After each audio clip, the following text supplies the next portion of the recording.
Aleluia, aleluia, em honra e louvor nós iremos cantar ao Senhor. Nas últimas semanas nós temos visto esse gráfico. Em termos da iniciativa divina, nós queremos enfatizar o seguinte: Deus é quem começa com tudo. E nós estamos olhando de uma perspectiva um pouco diferente a questão, a resposta àquela pergunta bíblica: o que é que eu devo fazer para ser salvo? Às vezes, há a tendência de recorrer diretamente para os passos que eu preciso tomar. E falamos muito bem, falamos muito corretamente a respeito desses passos. Eu não estou aqui para criticar. O que eu quero dizer é colocar esses passos dentro de um contexto maior, que nos dá base maior, que nos dá uma motivação maior para ajudar as pessoas. E se você não faz parte da nossa irmandade, espero que você possa pegar aqui alguma coisa desses passos e dessa apresentação para servir de uma reflexão bem séria para você a respeito daquilo que você precisa fazer. Porque o que nós temos aqui são ensinamentos tirados diretamente da Bíblia, não são coisas de nenhum teólogo, de nenhum líder religioso, de nenhum livro além da própria Bíblia. Isso tudo está aqui, é um ensinamento muito claro, mas as pessoas não conseguem enxergar porque estão seguindo os ensinamentos humanos, estão adotando as tradições humanas. Todo mundo no mundo religioso vai ensinar uma coisa ou outra do que nós temos aqui, mas nessa apresentação você não vai achar, não vai achar. Pode ir nessas correntes principais religiosas que se chamam cristãs, mas você não vai achar esse ensinamento bíblico, porque eles estão enxertando ideias humanas dentro das suas apresentações. E você vai perguntar para mim, mas Randall, como é que a gente sabe que você não está fazendo a mesma coisa? Pelo seguinte, eu estou remetendo você sempre à palavra de Deus, a um texto bíblico e no seu contexto bíblico. Nós não vamos tirar nenhum versículo da Bíblia para ficar sozinha, pendurada, sem você entender o contexto daquele ensinamento. É exatamente isso que nós estamos fazendo aqui hoje, falando sobre a iniciativa divina. Nós amamos porque Deus nos amou primeiro, disse João na sua primeira carta. É exatamente isso. Vamos ver o que Deus fez por nós, o que nós precisamos fazer. E hoje aqui nós estamos na coluna da direita com reforço para esses pontos que nós já vimos. Então você pode voltar para ver no nosso canal Coração Consagrado alguns desses pontos, também em outros lugares, como nós já fizemos. Pode também consultar o site cristãos.org para também ter uma noção desses ensinamentos que vêm diretamente da Bíblia. Então, nós já vimos aqui a respeito da revelação de Deus, que é a palavra de Deus que veio por meio de Jesus Cristo. Nós temos a palavra de Deus e nós precisamos fazer a nossa parte e responder ouvindo e crendo nessa palavra, nessa revelação de Deus. Deus manifesta a sua glória. A sua glória nada mais é do que a sua pessoa na sua plenitude, na sua demonstração magnífica, maravilhosa da pessoa de Deus. E, vendo a sua glória, devemos ser motivados a tomar a decisão de deixar o pecado para servir ao Deus vivo, Deus verdadeiro, que é o arrependimento. Hoje nós queremos ver um reforço aqui para a iniciativa de Deus que é o Filho de Deus. Deus enviou seu Filho ao mundo para que nós pudéssemos crer nele e receber a vida eterna. João 3, versículo 16. E a nossa resposta ao Filho deve ser o quê? Deve ser de confessar Jesus como o Filho de Deus, como o Senhor, como o Salvador, como o caminho único para chegar de volta ao Senhor Deus. É isso que nós queremos ver. Mas vamos completar só para... Eu faço isso toda semana. Quem está aqui toda semana provavelmente já está careca de saber sobre essas coisas, mas a gente aprende pela repetição, não é verdade? Deus nos dá a salvação dele, obviamente na pessoa do seu Filho. E onde nós vamos encontrar a salvação é pela imersão na água. E daqui 1 ou 2 semanas, Deus permitindo, nós vamos falar sobre a graça de Deus, que reforça esse ponto. E uma vez imersos na água, nós nascemos de novo e fazemos parte da família de Deus. E isso traz para nós grandes privilégios e também grandes responsabilidades. Então, temos a responsabilidade de amar, de mostrar o amor fraternal e de servir aos nossos irmãos. E Deus permitindo ainda, vamos ver isso nas próximas semanas. Vamos dar uma olhada aqui agora na questão da verdade. O Filho de Deus, que é a iniciativa divina, Deus enviou seu Filho enquanto ainda éramos fracos, ainda éramos pecadores, ainda éramos rebeldes, inimigos de Deus. Você pode ler isso em Romanos capítulo 5. Vamos ver a respeito da verdade. A verdade que está em Jesus. Uma das coisas que eu tenho feito nessa coluna aqui à direita, sobre o reforço para esses pontos, estou apenas estendendo o ensinamento de cada ponto aqui. Uma das coisas que eu tenho feito é enfatizar a pessoa do Espírito Santo e seu papel no plano eterno de salvação da parte de Deus. E eu quero fazer a mesma coisa aqui hoje também, começando a falar sobre o Espírito e a relação do Espírito com a verdade. No Evangelho de João, Jesus, a partir do capítulo 13, vai tomar um tempo especial antes da sua traição e morte, um tempo especial com os 12. E há muitas e muitas lições a serem tiradas dessa parte do Evangelho.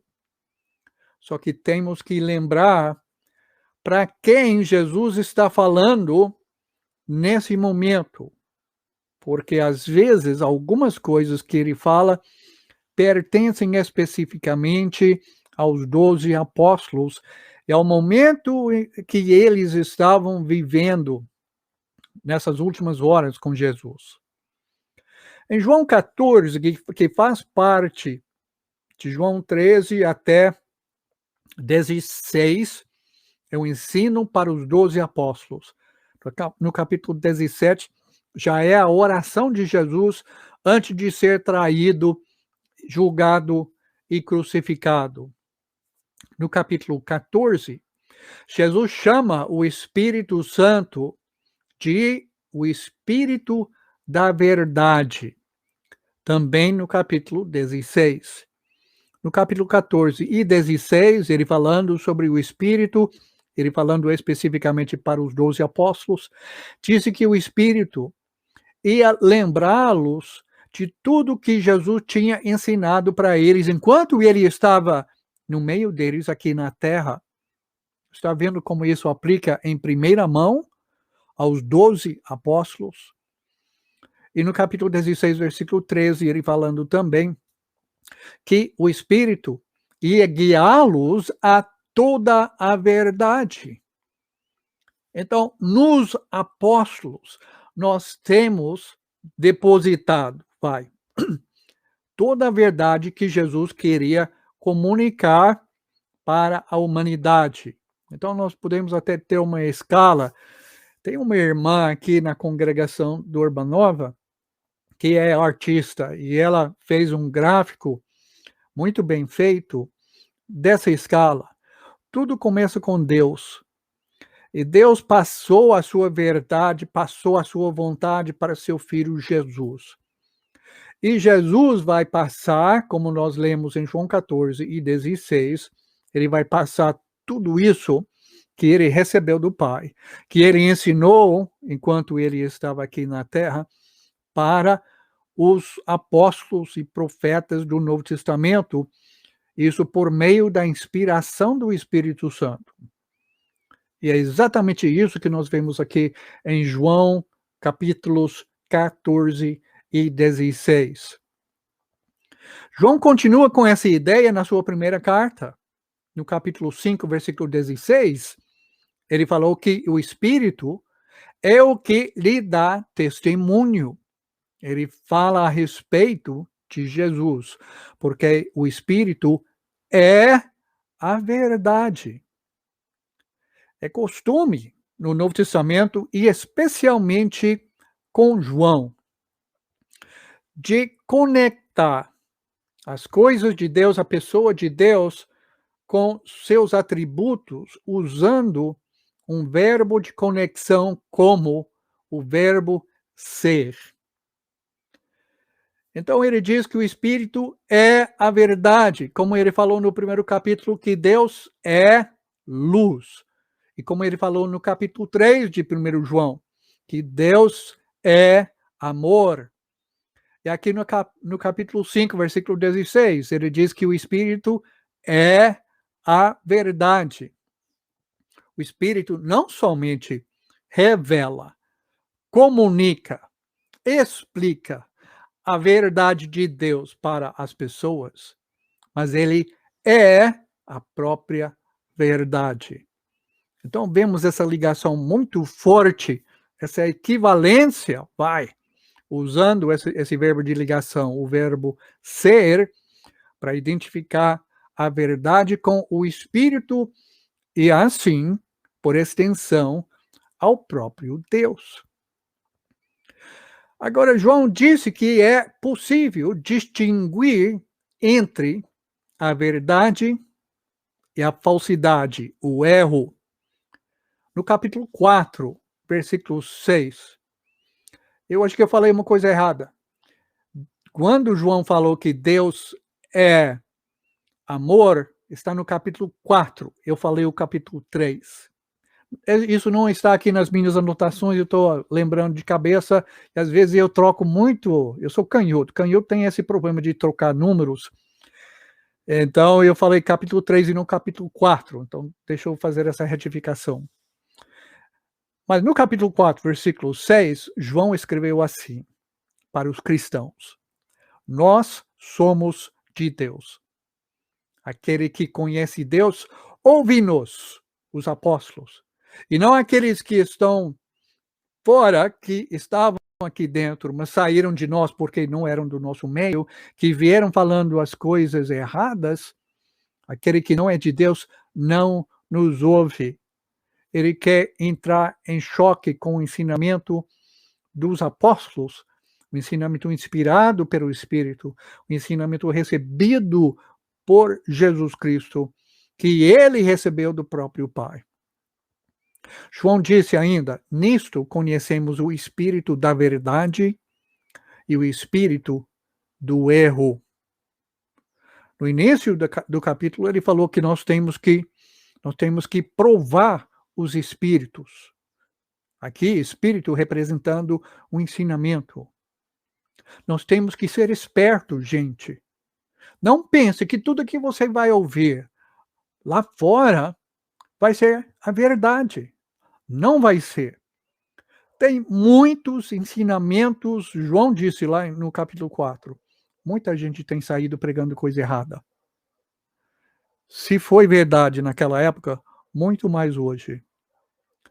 Eu fico insistindo com nossos irmãos, para que você vai escutando esses falsos mestres, porque é isso que eles são, nesses grupos religiosos e denominações, e você acha que você recebendo uma dieta constante dessas coisas, sem avaliar, com muito critério, com muito estudo, o que vai acontecer? Você vai acabar absorvendo isso, e você vai fazendo aquele ensinamento falso parte da sua fé. E você vai acabar sendo reprovado por Deus, porque você não fez o que a Bíblia manda de provar os espíritos. Antigamente nós não tínhamos tanto material na Irmandade, hoje já não pode falar dessa maneira. Nós temos muitos e muitos irmãos, inclusive aqui na Rádio Escola da Bíblia, irmãos fiéis que estão ensinando, que estão dedicando o seu tempo, o seu esforço, suas energias para compartilhar a palavra de Deus, e nós não estamos nem aí para esses bons ensinamentos. E ainda mais material impresso, material em áudio.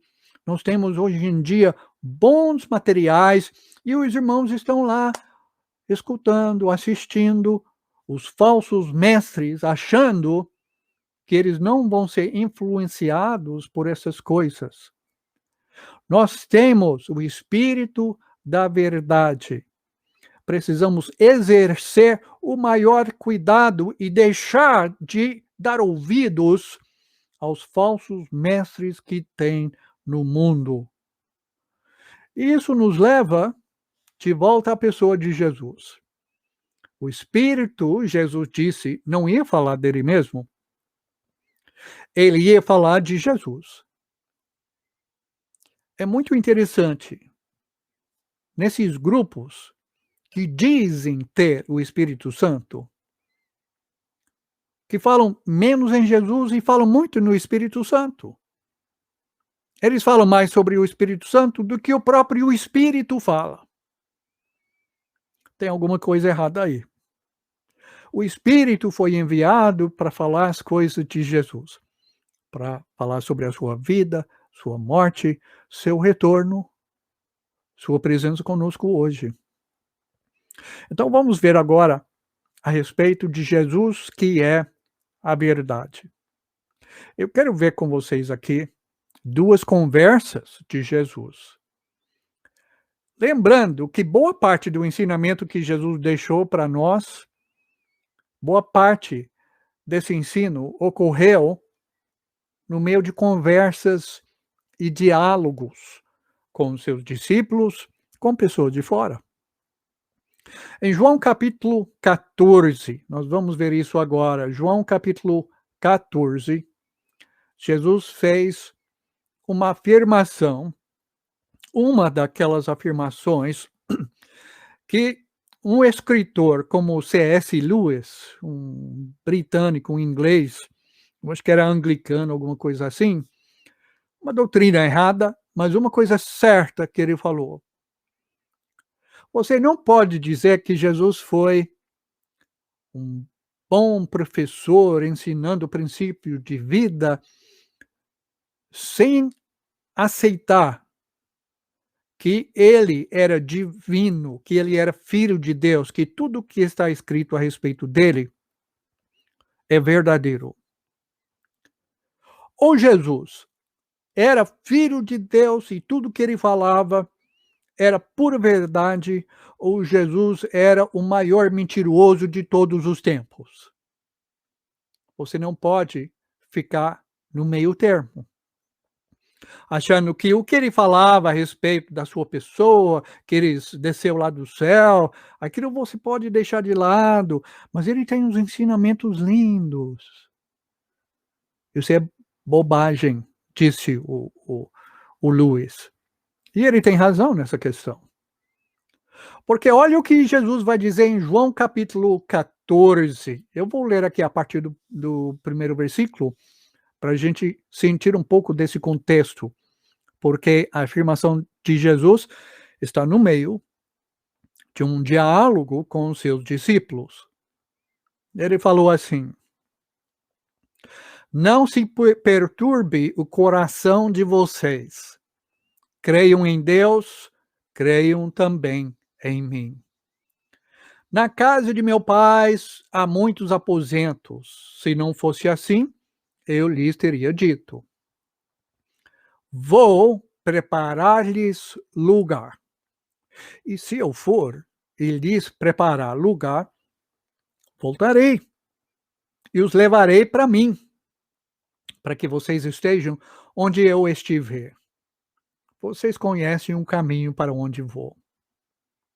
Isso deu nó na cabeça dos discípulos. Tanto que Tomé faz essa pergunta no versículo 5: Senhor, não sabemos para onde vais. Como então podemos saber o caminho? Respondeu Jesus: eu sou o caminho, a verdade e a vida. Ninguém vem ao Pai a não ser por mim. Se vocês realmente me conhecessem, conheceriam também o meu Pai. Já agora vocês o conhecem e o têm visto. Disse Filipe: Senhor, mostra-nos o Pai. E isso nos basta. Provavelmente Jesus já estava ficando meio frustrado com os discípulos. Eles eram muito lerdos para enxergar as coisas, para enxergar que o Pai estava em Jesus. Agora, aqui no versículo 6, algumas pessoas querem traduzir essa frase assim, que Jesus disse: eu sou o caminho verdadeiro e vivo. Às vezes, os judeus usavam vários substantivos quando eles queriam que os substantivos servissem em função como adjetivo. Pode até ser isso. Pode ser que a ideia que Jesus está transmitindo para seus discípulos, porque a pergunta foi a respeito de caminho. Pode ser que Jesus queria dizer que eu sou o caminho verdadeiro e vivo. De qualquer maneira, ainda fica claro aqui o fato de que tudo que é verdadeiro está em Jesus. A verdade está em Jesus. Como João disse a respeito do Espírito Santo, que o Espírito é a verdade, podemos muito tranquilamente falar que Jesus é a verdade. Com essa frase dele, olha a afirmação que Jesus está fazendo.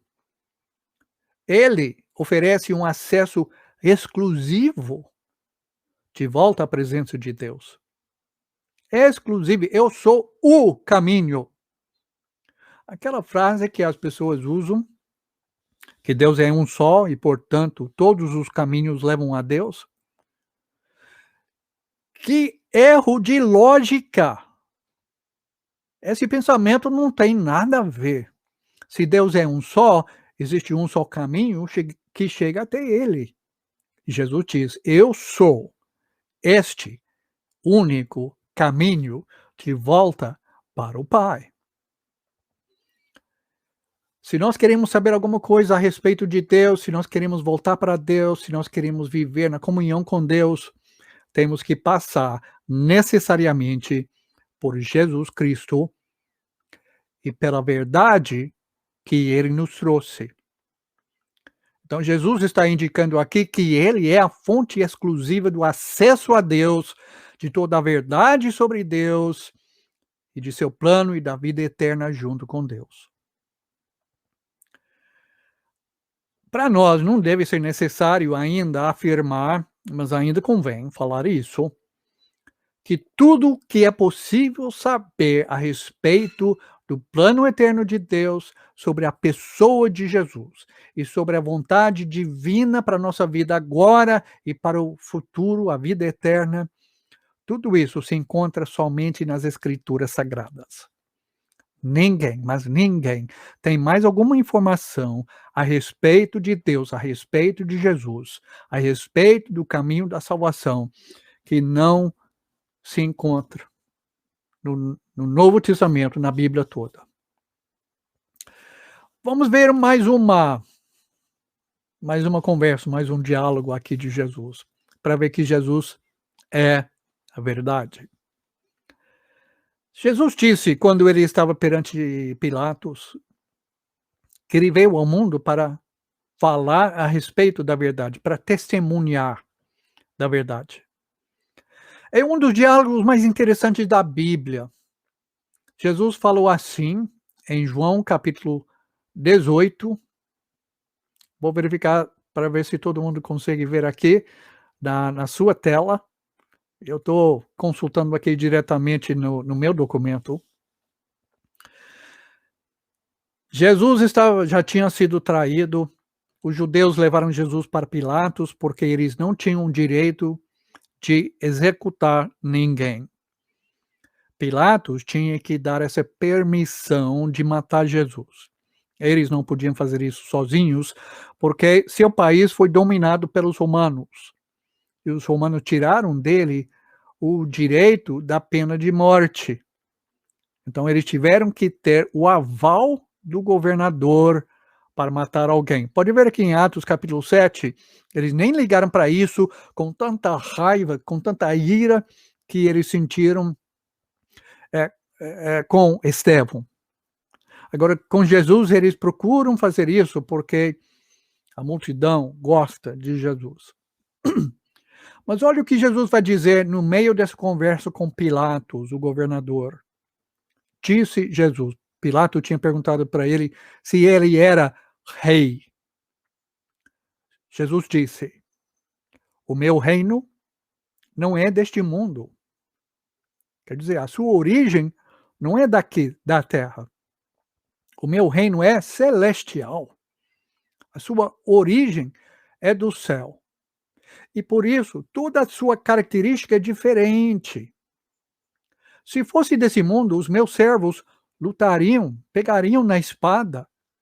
Ao invés de eu falar para o Pedro, para ele guardar a sua espada, eu diria para todos eles, vamos lutar. Se fosse os meus servos, lutariam para impedir que os judeus me prendessem. Mas agora, o meu reino não é daqui. Pilatos, se desperta.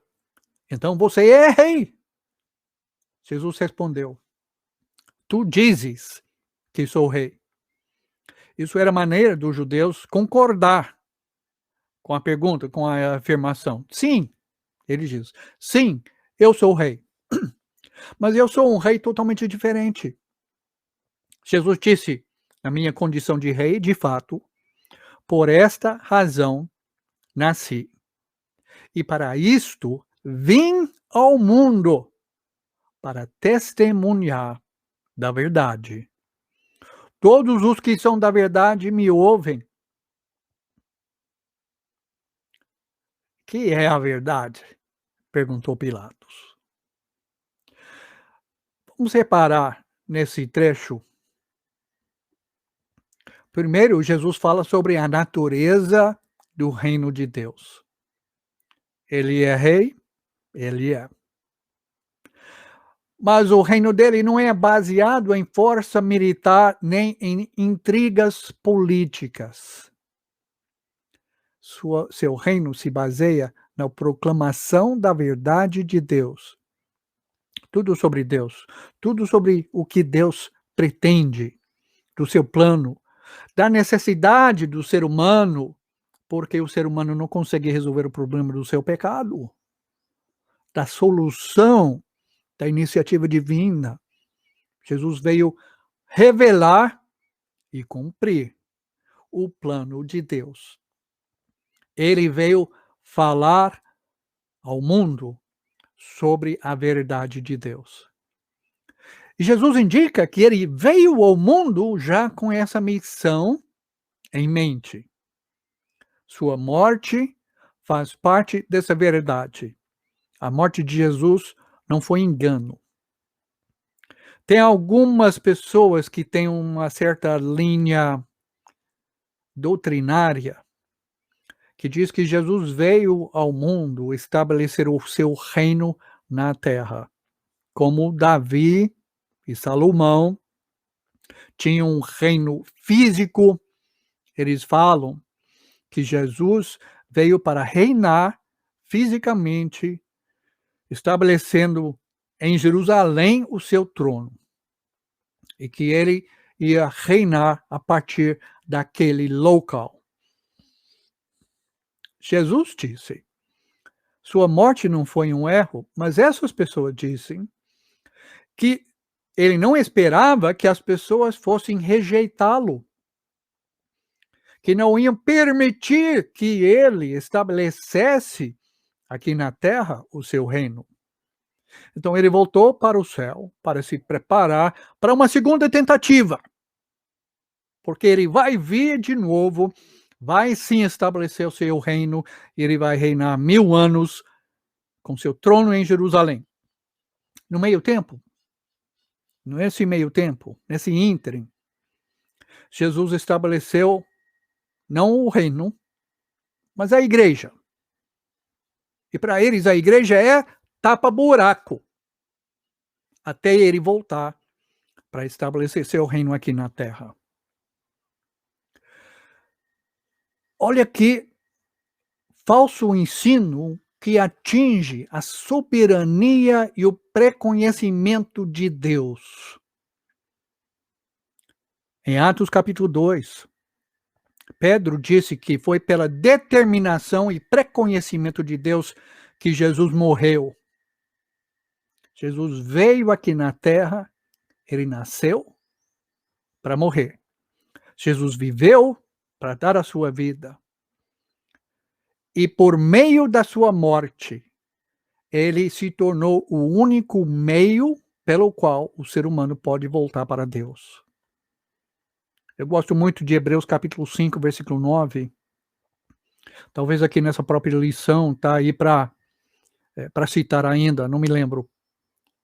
Que diz que pela obediência de Jesus, pelo fato que ele ficou aperfeiçoado na sua experiência do sofrimento e da submissão a Deus, por meio disso, ele se tornou a fonte da salvação eterna, a única fonte. Se nós queremos a salvação eterna, a vida com Deus, Jesus é a fonte dessa salvação. E ele se tornou a fonte da salvação eterna para quem?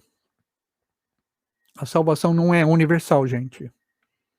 Deus não vai salvar todas as pessoas de todas as épocas, em todos os lugares. Ele não vai fazer. A Bíblia fala isso. Isso não é ideia do Randall. E quem é que ele vai salvar eternamente? Ele diz, ele se tornou a fonte ou o autor, dependendo da sua versão, da salvação eterna para todos os que lhe obedecem. Lhe obedecem. Lhe obedecem. Foi isso que Jesus falou em Mateus capítulo 5, 7, não foi? As pessoas pensando no dia final, no dia do juízo, entrando para a eternidade, que chegavam para Jesus pensando que ele vai abrir as portas do céu para nós. Mas Jesus diz o quê? Não é todo o que me diz, Senhor, Senhor, que entrará no reino dos céus, mas apenas aquele que faz a vontade do meu Pai que está nos céus. Porque naquele dia muita gente vai chegar para mim e vai dizer, mas Senhor, olha o que nós fizemos, nós expulsamos muitos demônios, nós fizemos isso, fizemos aquilo, e Jesus vai dizer para eles, vai embora daqui, porque eu nunca os conheci. Jesus disse, não é falar o nome de Jesus. Nós estamos aqui falando sobre o passo necessário da confissão de Jesus. Mas essa confissão não é só pela boca. É pela vida. É pela obediência. É exatamente aqui que nós estamos vendo. Jesus disse: para esta razão nasci, para isto vim ao mundo para testemunhar da verdade. Uma verdade salvadora, mas uma verdade que acessamos somente pela obediência. E é isso que nós queremos ver agora. A verdade tem que ser obedecida. Os seminários teológicos estão cheios de gente que estão lá estudando teorias, teologias, filosofias, tradições, coisas interessantes. Mas a questão é, a verdade de Jesus, que é Jesus, é uma verdade que tem que ser obedecida. Lembra quando você abre a carta de Paulo aos cristãos gálatas? Ele está tão chocado, mas tão chocado, com o desvio deles do único evangelho, que nem oração inicial ele não faz por eles, não. Ele já entra com tudo. E no capítulo 5, ele descreveu a boa conduta anterior dos Gálatas nesses termos. Olha só, Gálatas 5, versículo 7. Ele escreveu assim: vocês corriam bem. Quem os impediu de continuar obedecendo à verdade? Agora vocês querem importar a lei de Moisés dentro da sua fé, e assim vocês, ele diz nesse mesmo capítulo, vocês caíram da graça. Vocês estão perdendo a sua salvação. O Paulo está tentando fazer uma intervenção emergencial. Quem diz que a fé somente salva, está mentindo. Paulo disse: vocês, no único e verdadeiro evangelho, estavam fazendo o quê? Estavam obedecendo à verdade. Quando você deixa de obedecer à verdade e você vai seguindo outras linhas religiosas, vocês deixam de correr bem. E vocês caem da graça de Deus. E quando você cai fora da graça de Deus, não existe mais salvação para você. Esse é o grande contraste para Paulo entre viver pelas obras de mérito baseadas nos mandamentos da lei de Moisés de um lado e, por outro lado, a obediência à verdade.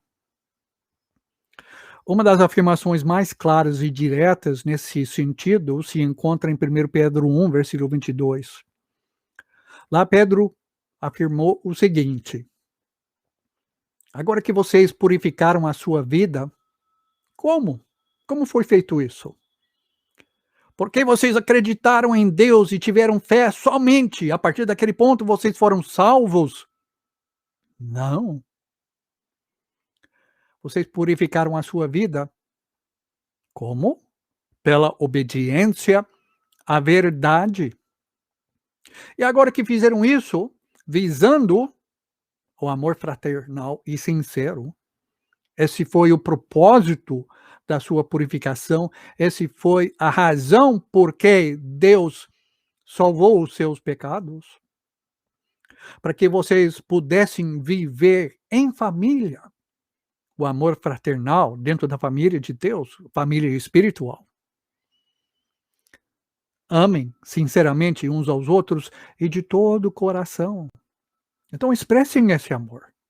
Sejam pessoas amorosas. Sejam pessoas genuínas, sinceras, zelosas, para expressar, viver esse amor fraternal. Mas olha essa frase de Pedro. Vocês purificaram a sua vida, literalmente, na língua grega, a sua vida é as suas almas. Esse é o interesse de Deus, purificar o nosso espírito, tirar o pecado, para que sejamos pessoas santas, possibilitando a nossa convivência, a nossa comunhão com Deus. Esse é todo o intuito do plano de Deus. A igreja existe para isso, para nos ajudar a cultivar essa santidade, para a gente viver vidas cada vez mais dedicadas e santas, para ser cada vez mais imitadores de Jesus e imitadores do próprio Pai Celestial. Vocês purificaram as suas almas pela obediência à verdade. E digamos o seguinte, essa verdade não é nem sua ideia, nem a minha. A verdade é a revelação de Deus nas Escrituras Sagradas, que podem ser lidas, compreendidas, obedecidas e vividas. Não é difícil. Ah, mas isso é a sua interpretação, alguém diz. A Bíblia já é interpretada. Já é a interpretação divina do grande fato da história que é Jesus Cristo.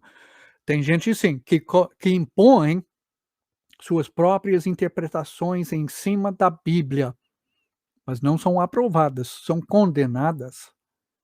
E precisamos tirar as teologias humanas, as filosofias humanas, as tradições humanas, para deixar a Bíblia falar a sua própria mensagem.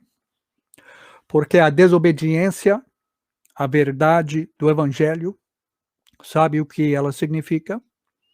Significa o castigo eterno. Em 2 Tessalonicenses, no 1º capítulo, precisamos levar muito a sério isso, gente. Paulo disse o seguinte para os cristãos na Tessalônica, versículos 8 e 9, falando de Deus. Ele punirá os que não conhecem a Deus e os que não obedecem ao Evangelho de nosso Senhor Jesus. Aqui não são duas classes diferentes de pessoas, são duas frases que descrevem as mesmas pessoas. Pessoas que não conhecem a Deus porque não obedeceram ao Evangelho. O conhecimento de Deus vem por meio da obediência ao Evangelho verdadeiro. Deus vai punir, ele vai castigar. De que maneira? Versículo 9, ele explica mais em detalhes isso. Eles sofrerão a pena da destruição eterna, a separação da presença de Deus, da presença do Senhor e da majestade do seu poder. A maioria das pessoas não acreditam no inferno. Sabe por quê?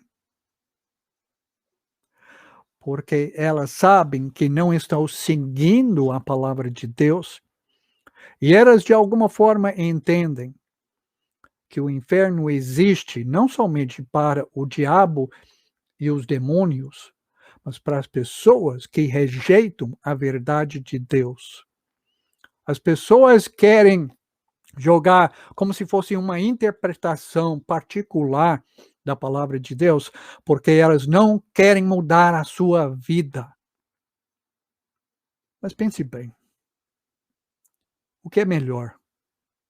Abrir mão do seu egoísmo, dos seus prazeres, dos seus desejos agora, por pouco tempo, para desfrutar por toda a eternidade a vida ao lado de Deus? Ou você negar a existência desse ensinamento aqui do Novo Testamento para ter que confessar e admitir no dia do juízo que eu vivi na ignorância rebelde, porque eu queria fazer o que eu queria fazer, não o que Deus queria. E isso nos leva ao número 4. A como nós devemos responder confessando o Senhor Jesus como Filho de Deus e o que isso implica. Número 4. Essa obediência tem que ser completa. Eu não posso escolher quais mandamentos de Deus que eu vou obedecer. Eu tenho que aceitar tudo que Deus diz a respeito. Isso já podemos perceber nas palavras de Jesus na grande comissão no final do Evangelho de Mateus. Nas últimas palavras desse Evangelho, Jesus falou assim, nos versículos de 18 a 20. Então Jesus aproximou-se deles, dos 12 apóstolos, e disse: foi-me dada toda a autoridade nos céus e na terra. Tudo está na mão de Jesus. E é com essa autoridade que ele ensinou, que ele voltou para o céu, enviou o Espírito Santo e passou para os 12 apóstolos e os profetas sagrados daquela época, que escreveram no Novo Testamento toda a vontade, todo o mandamento, todo o Evangelho de Deus. Ele vai dizer agora no versículo 19, portanto, pelo fato de eu desfrutar agora toda a autoridade nos céus e na terra, portanto, vão, saem pelo mundo, imperativo, façam discípulos de todas as nações, batizando-os, imergindo-os em nome do Pai e do Filho e do Espírito Santo, colocando os batizandos agora em comunhão com Deus, em relação com Deus, porque antes não conheciam. O batismo, a imersão na água, é o que coloca a pessoa agora em comunhão com Deus, de conhecer a Deus. E versículo 20 ainda, vai fazer discípulos como ensinando-os a obedecer a tudo o que eu lhes ordenei. E eu estarei sempre com vocês até o fim dos tempos. Ensinando-os a obedecer ou guardar, dependendo da sua tradução, são sinônimos. Obedecer a tudo, não uma parte. Não é aquilo que você mais gosta, não é aquilo que você prefere, mas obedecer a tudo o que eu lhes ordenei. É compromisso, é obrigatoriedade, é necessário, é dever. A nossa obediência completa ao Senhor Jesus Cristo. Não há nada dentro do plano de Deus e que faz parte dos mandamentos de Cristo que é dispensável. Aqui ele não colocou uma parte necessária e uma parte que você pode deixar de lado, que você pode esquecer. Temos que saber o que Jesus falou. E temos que determinar a fazer tudo aquilo. Mas nenhum ser humano consegue ser perfeito. Vamos parar já com esse papo. Jesus disse que é possível obedecer. Agora, somos fracos? Sim. Vamos tropeçar? Sim. Mas ele levou isso em conta. E ele sabe se nós temos ou não o compromisso de obedecer a Jesus como o único Senhor e Salvador. Ele sabe disso. Ele conhece os nossos corações. Esse é seu intuito. Você está andando na luz como ele está na luz. Você está com esse objetivo da sua vida, ou você está sempre procurando uma brecha para ignorar algum mandamento de Deus? Ele sabe o que está dentro do nosso coração. Mas diz lá em Mateus capítulo 5 que pode ignorar algum mandamento. Vamos ver isso. Ele terminou, lembra? O Evangelho de Mateus com essa palavra. No início de Mateus, olha o que Jesus diz. Desculpa. Em Mateus capítulo 5, lá no início do Sermão do Monte, parece, à primeira vista, que Jesus está oferecendo um escapatório. Mas vamos ver mais de perto isso. Jesus não está oferecendo nenhum meio de entrar no céu, negligenciando algum mandamento dele. Vamos ver Mateus 5, versículos 17 a 20. No Sermão do Monte, Jesus fala assim: não pensem que vim abolir a lei ou os profetas. Não vim abolir, mas cumprir. Digo-lhes a verdade. Enquanto existirem céus e terra, de forma alguma desaparecerá da lei a menor letra ou menor traço, nenhum pingo nos is, nenhum tio, até que tudo se cumpra, e isso na pessoa de Jesus. Agora, versículo 19. Todo aquele que desobedecer a um desses mandamentos, ainda que dos menores, e ensinar os outros a fazerem o mesmo, será chamado menor no reino dos céus. Mas todo aquele que praticar e ensinar estes mandamentos será chamado grande no reino dos céus. Oba!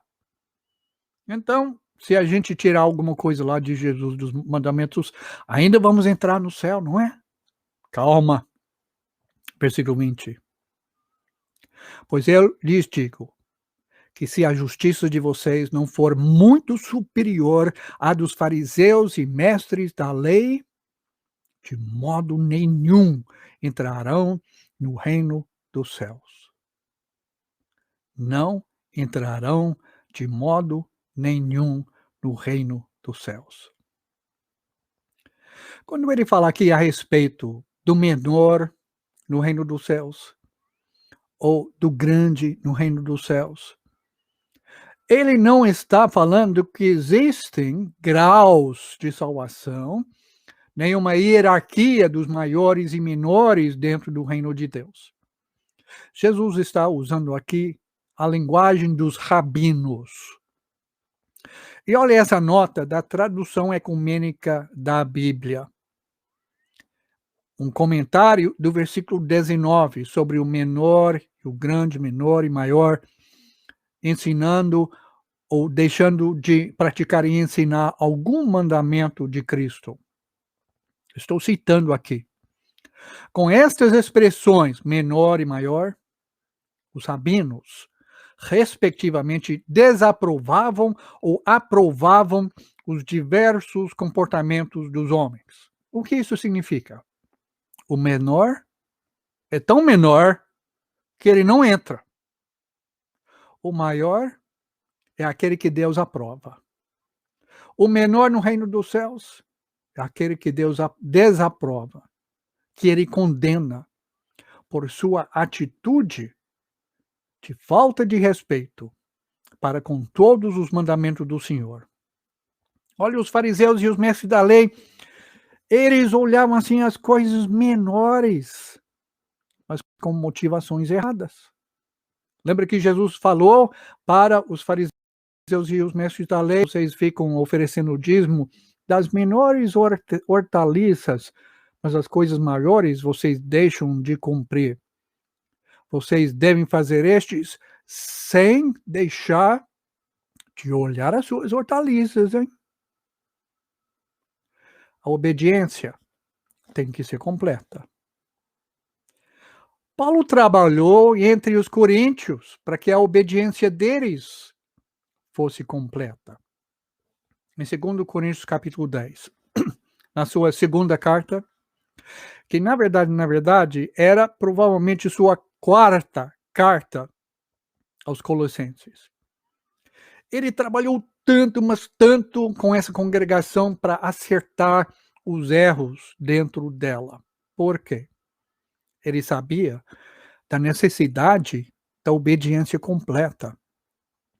1 Coríntios menciona uma carta anterior.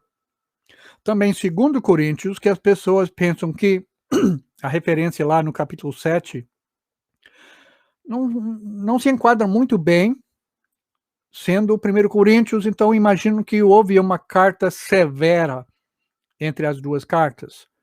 E das 4 cartas que ele escreveu, sobraram para nós 2, que Deus, na sua infinita sabedoria, achou que essas cartas teriam algo a dizer para nós. Então, foram preservados, as cartas preservadas para o Novo Testamento.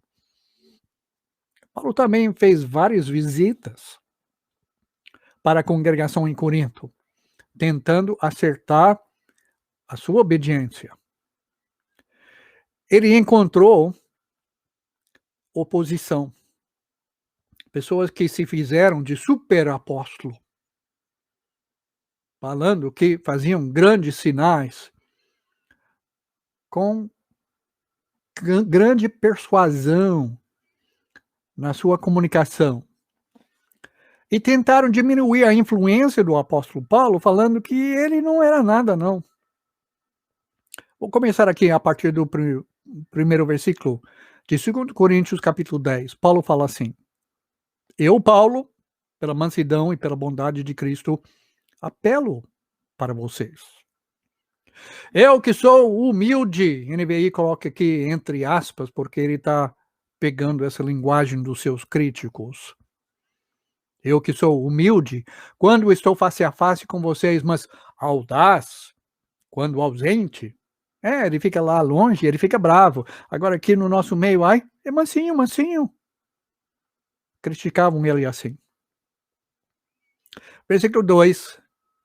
Rogo-lhes que quando estiver presente, não me obriguem a agir com audácia, tal como penso que ousarei fazer, para que alguns que acham que procedemos segundo os padrões humanos. Pois embora vivamos como homens, não lutamos segundo os padrões humanos, como os super apóstolos. As armas com as quais lutamos não são humanas, ao contrário, são poderosas em Deus para destruir fortalezas. Mas que fortalezas são essas? Versículo 5.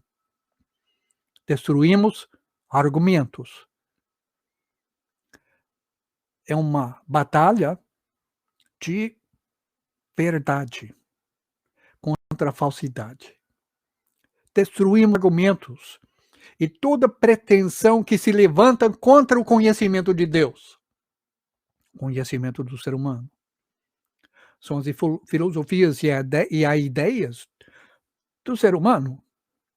E levamos cativo todo o pensamento para torná-lo obediente a Cristo. Esse é o alvo, é o objetivo, é onde nós vamos encontrar a aprovação de Deus na nossa obediência a Cristo. Versículo 6, ele ainda diz: estaremos prontos para punir, como apóstolo, com toda a autoridade de Cristo, que Cristo passou para eles, para punir todo ato de desobediência, uma vez estando completa a obediência de vocês. Paulo até deixou de visitar, deixou de exercer a disciplina, a exclusão de pessoas dentro da congregação, ele exercendo toda a paciência, querendo ver da parte deles uma obediência completa. É isso que Deus quer de nós também, viu, gente? É isso que ele quer de mim. É isso que ele quer de você. Em Atos 20, Paulo falando para os presbíteros, os anciãos da cidade de Éfeso. Ele falou naquele momento que ele encontrou com eles, ele estava de passagem, nem em Éfeso ele não entrou. Ele disse que ele tinha declarado à congregação lá toda a vontade de Deus. Por quê? Para que essa vontade de Deus fosse cumprida e obedecida. Então ele falou em parte para os anciãos lá, portanto, eu lhes declaro hoje que estou inocente do sangue de vocês, o sangue de todos, pois não deixei de proclamar-lhes toda a vontade de Deus. Se ele proclamou toda a vontade de Deus, é porque ele queria que eles fizessem, que eles cumprissem, que eles obedecessem toda a vontade de Deus. E isso vale para nós. Por último, e já vamos fechar aqui, em Colossenses 4, versículo 12, o apóstolo Paulo escreveu para os cristãos na cidade de Colossos, e escreveu assim, no finalzinho da sua carta, falando de um colaborador dele, cooperador dele, um tal de Epáfras. Ele falou que o Epáfras, que é um de vocês e servo de Cristo Jesus, envia saudações. Ele está sempre batalhando por vocês em oração. Para quê? Como pessoas maduras e plenamente convictas, continuem firmes em fazer toda a vontade de Deus. Você pode ter a impressão que a obediência completa, que fazer toda a vontade de Deus é uma coisa muito complexa, muito difícil. Sabe o que disse o João? 1 João, capítulo 5. Os seus mandamentos não são penosos ou pesados. A nova tradução na linguagem de hoje diz que os mandamentos de Deus não são difíceis de obedecer, porque podem ser entendidos. Podemos conhecer a verdade. Podemos distinguir entre a verdade e o erro. E temos todos os recursos de Deus, todas as bênçãos espirituais, todo o poder de Deus ao nosso alcance, para viver de acordo com a sua vontade, de fazer e obedecer todos os seus mandamentos. Vamos errar, vamos tropeçar. Tiago, capítulo 3, versículo 2, disse que todos tropeçamos de muitas maneiras. O ponto é, aquele que cai se levanta. Nós temos nosso objetivo. Nós temos as nossas falhas, mas nós temos algo que é muito maior ainda. O compromisso e o alvo de obedecer completamente ao Senhor Jesus Cristo. Porque se nós não temos esse compromisso de obedecer tudo o que Ele diz, Jesus não é Senhor. Nós somos os senhores, determinando, resolvendo aquilo que nós vamos obedecer. Nós podemos dizer, essa parte eu gostei, aquela outra parte eu não acho necessário não. Quem sou eu? Quem sou eu para excluir alguma coisa da palavra de Deus? Para dizer que é desnecessário? Longe de nós tal atitude. Cristo é o Filho de Deus. Precisamos confessar Jesus como o Filho de Deus, como o Messias, o Cristo o enviado, o ungido de Deus, como Senhor e Salvador. E nesse processo, precisamos confessá-lo como a ponte de toda a verdade. A verdade que fala de Deus, de como chegar até Deus, de como seguir as ordens de Deus, de como ser aprovados por Deus, de como andar a cada dia, cada momento, cada instante em comunhão com Deus, porque para isso fomos criados. Que Deus nos abençoe muito. Em honra e louvor adoremos, na santa presença do Deus Criador.